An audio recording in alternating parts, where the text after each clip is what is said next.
Hello, જય શ્રી કૃષ્ણ. કેમ છો બધા? આશા રાખું છું કે બધા મજામાં હશો. તો આજે આપણે બનાવીશું ગાજરનું લસણિયું સલાડ.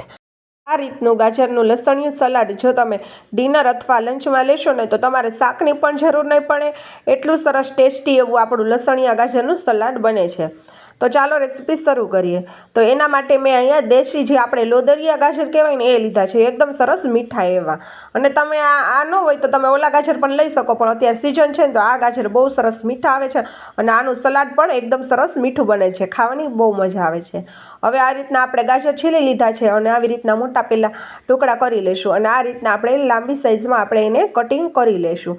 પછી જે આ મોટો ભાગ હોય છે ને એમાંથી છે ને આ વચ્ચેનો ભાગ હોય ને એ છે ને થોડોક એનો તુરો સ્વાદ આવતો હોય છે અને એ આપણે જો કાચો ખાઈએ ને તો એનાથી ઉધરસ પણ થઈ જતી હોય છે. તો આપણે એ ભાગ આપણે એમાંથી વચ્ચેથી કાઢી નાખવાનો છે અને વધેલા ભાગના આ રીતના લાંબી સાઇઝમાં આપણે બધા ટુકડા આવી રીતના કરી લેશું.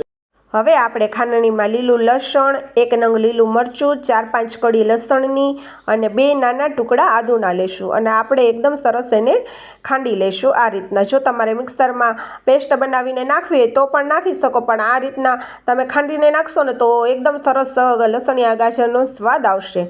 હવે આપણે સમારેલા ગાજરમાં આપણે આ જે પેસ્ટ બનાવી છે એ આપણે નાખી દઈશું અને થોડુંક સ્વાદ અનુસાર મીઠું નાખશું અને જે રીતની તીખાશ જોતી હોય એ પ્રમાણે આપણે લાલ મરચું પાવડર નાખશું અને થોડુંક આપણે ધાણા જીરું નાખશું. ઉપરથી થોડુંક આપણે તેલ નાખીશું. જો તમે ડાયટ કરતા હોય તો તમારે તેલને સ્કીપ કરી નાખવાનું. હવે આપણે ઉપરથી લીલી કોથમરી નાખીશું અને હાથ વડે બધું જ આપણે સલાડ એકદમ સરસ મિક્સ કરી લેશું અને આ રીતનું તૈયાર કરી લેશું. હવે આપણે સલાડને પ્લેટમાં લઈ લેશું. તો તૈયાર છે આપણું લસણિયા ગાજરનું સલાડ. તમે જમવા સાથે લેશો તો તમારો જમવાનો 100 ગણો સ્વાદ વધારી દેશે.